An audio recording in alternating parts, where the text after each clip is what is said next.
ಎಲ್ಲರಿಗೂ ಯಶಸ್ವಿ ಕನ್ನಡ ವಾಣಿ ಯೂಟ್ಯೂಬ್ ಚಾನಲ್ಗೆ ಸ್ವಾಗತ. Welcome everyone to Yashasvi Kannada Vani YouTube channel and this is a story time. I hope you are already following all the stories that we are doing in Yashaswi Kannada Vaani. If not, I leave the link here. Please do check out this playlist. This playlist has all the stories that we have done, the long stories and the short stories. Okay na? So ಇವತ್ತಿನ story ಯಾವುದು? ಇವತ್ತಿನ story ಹುಂಜ ಮತ್ತು ನರಿ. ನರಿ ಅಂದರೆ fox, we already know. ಹುಂಜ ಅಂದರೆ rooster. Okay na? So we'll start with today's story. ಒಂದು ದಿನ ಒನ್ ಡೇ ನರಿಯೊಂದು ಅ ಫಾಕ್ಸ್ ರೈತನೊಬ್ಬನ ಮನೆಯ ಮುಂದೆ, ರೈತ ಇಸ್ ಅ ಫಾರ್ಮರ್, ಅವನ ಮನೆಯ ಮುಂದೆ in front of a farmer house ಹೋಗುತ್ತಾ ಇತ್ತು. It was walking in front of the farmer house. ಮನೆಯ ಛಾವಣಿಯ ಮೇಲೆ ಕುಳಿತು, ಛಾವಣಿ is on the roof of the house ಮೇಲೆ ಕುಳಿತು, it was something was sitting there and was ಕೊಕೊಕೋ ಅಂತ ಇಟ್ ಈಸ್ ಶೌಟಿಂಗ್. ಯಾವುದು? The rooster is a shouting. ಕೂಗುತ್ತಿದ್ದ ಹುಂಜವನ್ನು ನೋಡಿ, ಇಟ್ ಸಾ ದ ಹುಂಜ which was making a sound ಕೊಕೊಕೋ. ನರಿಯ ಬಾಯಲ್ಲಿ ನೀರೂರಿತು. ನರಿನಲ್ಲಿ ಇಟ್ಸ್ ಮೌತ್ ಸ್ಟಾರ್ಟೆಡ್ ವಾಟರಿಂಗ್. ನರಿ ವಾಂಟೆಡ್ ಟು ಈಟ್ ದಟ್ ಹುಂಜ, so only it mouth started watering after looking at the ಹುಂಜ. ಅದು ಸಮೀಪಕ್ಕೆ ಬಂದು, ಇಟ್ ಕೇಮ್ ನಿಯರ್, ಸಮೀಪ is a near, it came near. ನಮಸ್ಕಾರ ಹುಂಜರಾಯ, ನಮಸ್ಕಾರ ಹುಂಜರಾಯ, ಚೆನ್ನಾಗಿದ್ದೀಯಾ? Are you good? ನಿನ್ನನ್ನು ಕಂಡು ಬಹಳ ದಿವಸ ಆಯಿತು. It's been a very long days I have seen you. Days is a ದಿವಸ, ಆಯಿತು ಇಸ್ ಅ ಹ್ಯಾಪೆಂಡ್. ಕೆಳಗಿಳಿದು ಬಾ ಮಾತಾಡೋಣ. Come get down will speak ಅಂತ ಹೇಳುತ್ತೆ. ಕೆಳಗಿಳಿದು ಬಾ ಅಂದರೆ ಗೆಟ್ ಡೌನ್, ವಿಲ್ ಸ್ಪೀಕ್, ಮಾತಾಡೋಣ ಇಸ್ ಲೆಟ್ ಸ್ಪೀಕ್. ಹುಂಜ ಕಿಲಾಡಿ. ಹುಂಜ ವಾಸ್ ಅ ವೆರಿ ಬ್ರಿಲಿಯಂಟ್. ಅದು ನರಿಯ ಉಪಾಯವನ್ನು ಗ್ರಹಿಸಿ, it got to know what the ನರಿ ವಾಂಟೆಡ್ ಟು ಡೂ ಅಂತ. It got the idea of the ನರಿ, ಅಂಡರ್ಸ್ಟುಡ್, ಹೇಳಿತು. ಇಟ್ ಟೋಲ್ಡ್, ಕೆಳಗೆ ಬರೋಕ್ಕೆ ನನಗೂ ಆಸೆ. Even I have a wish to come down.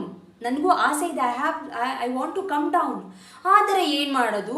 But what should I do? ನನ್ನನ್ನು ತಿನ್ನೋಕೆ, ಟು ಈಟ್ ಮೀ, ಹೊಂಚು ಹಾಕ್ತಿರೋ ಪ್ರಾಣಿಗಳು, the one who is already planning to eat me, there are many animals. ಪ್ರಾಣಿಗಳು ಬೇಕಾದಷ್ಟಿವೆ. there are many animals. ಬೇಕಾದಷ್ಟಿದೆ. there are already many animals who are already planning and who wanted to eat me. ಅಯ್ಯೋ, ಪ್ರಾಣಿಗಳು ಶಾಂತಿ ಸಂಧಾನ ಮಾಡ್ಕೊಂಡಿವೆ. ಪ್ರಾಣಿಗಳು they have come for a agreement, they have come for a peace agreement ಅಂತ. ನಿಂಗೆ ಗೊತ್ತಿಲ್ವೇ ಹುಂಜಪ್ಪ? Don't you know that ಹುಂಜಪ್ಪ? ನಿಂಗೆ ಗೊತ್ತಿಲ್ವಾ? ಡೋಂಟ್ ಯು ನೋ ಎಂದು ನರಿ ಹೇಳುತ್ತೆ. ಇದರ ಪ್ರಕಾರ, according to this peace agreement, ಒಂದು ಪ್ರಾಣಿ ಇನ್ನೊಂದಕ್ಕೆ, one animal for the another animal, ಯಾವ ರೀತಿಯಿಂದಲೂ ಅಪಾಯ ಮಾಡಬಾರ್ದು. It is not suppose to do any kind of a danger. It is not suppose to cause any kind of a danger for the animal ಎನ್ನುತ್ತಾ ದೊಡ್ಡ ಭಾಷಣ ಬಿಗಿಯಿತು ನರಿ. ದೊಡ್ಡ ಭಾಷಣ ಅಂದರೆ it gave a big speech. ಭಾಷಣ ಇದೆ, ಸ್ಪೀಚ್ ಕೊಡುತ್ತೆ ನರಿ. ಹುಂಜ ತನ್ನ ಕತ್ತನ್ನು ಉದ್ದ ಮಾಡಿ, ಹುಂಜ ಇಟ್ ಮೇಡ್ ಇಟ್ಸ್ ಲೈಕ್ ನೆಕ್ನ ಉದ್ದ ಮಾಡುತ್ತೆ, ಇಟ್ ಮೇಡ್ ಇಟ್ ಲೆಂತಿ. ಅತ್ತಿತ್ತ ನೋಡಿತು, ಇಟ್ಸ್ ಆ ಹಿಯರ್ ಅಂಡ್ ದೇರ್. ಅದೇನು ಅಷ್ಟೊಂದು ಆಸಕ್ತಿಯಿಂದ ನೋಡ್ತಿದ್ದೀಯಾ ಎಂದು ನರಿ ಕೇಳಿತು. ಸೊ ನರಿ asked, what are you that you are looking like that with so much of a interest? ಏನು ನೋಡ್ತಾ ಇದೆಯಾ ನೀನು? ಆಸಕ್ತಿ ಇಸ್ ಇಂಟ್ರೆಸ್ಟಿಂದ ಏನು ನೋಡ್ತಿದ್ಯಾ? What are you looking? ಏನೂ ಇಲ್ಲ, ನಥಿಂಗ್. ದೂರದಲ್ಲಿ ವೆರಿ ಫಾರ್ ಕುದುರೆ ಸವಾರ ಬರ್ತಿದ್ದಾನೆ. There is a person who is riding horse, he is coming there. ಅವನ ಹಿಂದೆ, ಬಿಹೈಂಡ್ ಹಿಮ್, 4 ಬೇಟೆ ನಾಯಿಗಳು ಬರ್ತಿದ್ವಿ. There are also 4 hunting dogs that is coming with him. ಅವರನ್ನು ನೋಡ್ತಾ ಇದ್ದೆ ಅಷ್ಟೇ. I was looking at them, that's it. ಮುಂದೇನಾಯ್ತು ಹೇಳಿ?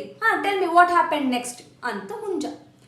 ನರಿಯ ಎದೆ ಡವಡವಗೊಡ್ಡತೊಡಗಿತ್ತು. ಅಂದರೆ ಇಟ್ ಸ್ಟಾರ್ಟೆಡ್ ಬೀಟಿಂಗ್ ಫಾಸ್ಟರ್. ನರಿಗೆ the heart was beating faster. ಹುಂಜಪ್ಪ, ನಾನು ಬರ್ತೀನಿ, ಏನೋ ಕೆಲಸ ಇದೆ. ಹುಂಜಪ್ಪ, I will come later, I have some work ಎನ್ನುತ್ತಾ ಅದು ಮುಂದೆ ಹೆಜ್ಜೆ ಇಟ್ಟಿತು. It step front. ಪ್ರಾಣಿಗಳಲ್ಲಿ ಶಾಂತಿ ಸಂಧಾನ ಆಗಿದೆ ಅಂದ್ಯಲ್ಲ? You told that all the animals have come for a peace agreement, no? ಬೇಟೆ ನಾಯಿಗಳಿಗೆ ನೀನ್ ಯಾಕೆ ಹೆದರ್ಕೋತೀಯಾ? Why are you getting scared for these ಬೇಟೆ ನಾಯಿ, ಫಾರ್ ದೀಸ್ ಹಂಟಿಂಗ್ ಡಾಗ್ಸ್ ಎಂದು ಛೇಡಿಸಿತು ಹುಂಜ. ಇಟ್ ಟೀಸ್ಡ್. ಛೇಡಿಸು ಅಂದರೆ ಟೀಸ್ ಮಾಡೋದು. ಯಾರಿಗ್ ಗೊತ್ತು ಈ ಶಾಂತಿ ಸಂಧಾನದ ವಿಷಯ ಬೇಟೆ ನಾಯಿಗಳಿಗೆ ಇನ್ನೂ ಗೊತ್ತಿಲ್ಲದಿದ್ರೆ? Who knows that this topic, ಶಾಂತಿ ಸಂಧಾನ, ದಿಸ್ ವಿಷಯ ಇಸ್ ಅ ಟಾಪಿಕ್, ಬೇಟೆ ನಾಯಿಗಳಿಗೆ ಇನ್ನೂ ಗೊತ್ತಿಲ್ಲದಿದ್ರೆ what if they don't know now also? ಏನು ಗೊತ್ತು ಅವ್ರಿಗೆ? ಅವ್ರಿಗೆ ಗೊತ್ತಿದೆಯೋ ಗೊತ್ತಿಲ್ವೋ? I don't know about that ಎನ್ನುತ್ತಾ ನರಿ ಕಾಲಿಗೆ ಬುದ್ಧಿ ಹೇಳಿತು. ಕಾಲಿಗೆ ಬುದ್ಧಿ ಹೇಳೋದ್ರೆ ಟು ರನ್ ಅವೇ. ಸೊ ನರಿ told, okay let's leave this place. So what is the moral actually? ಸುಳ್ಳು ಹೇಳುವವರು, the one who always tell ಲೈ, ಸುಳ್ಳು ಇಸ್ ಅ ಲೈ, ನಿಜ ಸತ್ಯ ಇಸ್ ಅ ಟ್ರೂತ್. ಸುಳ್ಳಿನಲ್ಲಿ, ತಮ್ಮ ಸುಳ್ಳಿನಲ್ಲಿ, ಇನ್ ದೇರ್ ಓನ್ ಲೈಸ್ ತಾವೇ ಸಿಕ್ಕಿಕೊಳ್ಳುತ್ತಾರೆ. They will only get caught with their lies. ಅದು ಈ ಕಥೆಯ ಮಾರಲ್. ಓಕೆನಾ? I hope you have understood this story. Sorry for this ಸೊಳ್ಳೆ. ಈ ಸೊಳ್ಳೆ ತುಂಬ ಟಾರ್ಚರ್ ಕೊಡ್ತಾ ಇದೆ. ಸೊಳ್ಳೆ is a mosquito. Okay, so comment ಸೆಕ್ಷನಲ್ಲಿ ಕಮೆಂಟ್ ಮಾಡಿ what are the new words that you learned after listening to this story ಅಂತ. ಓಕೆನಾ? So I will meet you all with one more lesson. Share this video with your friends who are learning Kannada, just started learning Kannada, who are willing to learn Kannada, who are interested in learn Kannada. ಎಲ್ಲರೊಂದಿಗೆ share ಮಾಡಿ. Do not forget to check the play list of the story reading. Thank you so much. ಮತ್ತೆ ಸಿಗ್ತೀನಿ. ನಮಸ್ಕಾರ, ಧನ್ಯವಾದ.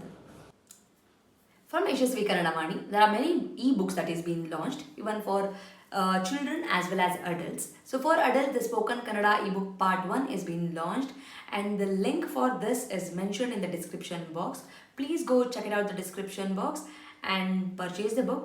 The one speciality thing of this book is in a colloquial version, and this is the one and only book and the first book which is available in the market which is in a colloquial version, just not in a written version. Make use of this book. Along with, also follow my Instagram page to get the spoken Kannada lessons for the adults. I hope this will be very useful for you, and the book is in a very affordable price. And for children, there are storybook level 1, level 2, vocabulary book, and the tense book is been there. Please make use of these ebooks. Again, link for all these books is been mentioned in the description box. Please go check out the description box and make use of these books.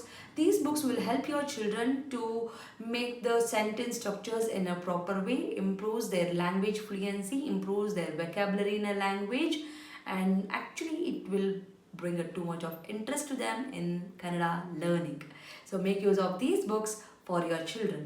And there are workshops which is available in the YouTube itself in a playlist name workshop 1 and workshop 2. If your child is really struggling with the basics like a Varnamale, Kagunita, Vattakshura, Arkavali, words, make use of these workshop. Link for these workshop is mentioned in the description box. Please make sure you will go to the description box and use all these links. Workshop is a free of cost. It is available in the YouTube itself, and all the ebooks, it will be, you have to pay and use those books. There is a sample copy for everything. You can just look into the sample copy and you can purchase. Like ಮಾಡಿ, share ಮಾಡಿ, subscribe ಮಾಡಿ. So knowledge will gain only by sharing the knowledge. So children, if you have learned something, teach to your friends also, and this will help you in your gaining the knowledge. So thank you so much, and if you are not subscribed to the channel, subscribe ಮಾಡ್ಕೊಳ್ಳಿ. Click on the notification, so that click on the bell link so that you will get notified as and when I upload the videos. Thank you so much. I'll meet you all ಅಂತ ಹೇಳ್ತಾ ಧನ್ಯವಾದ.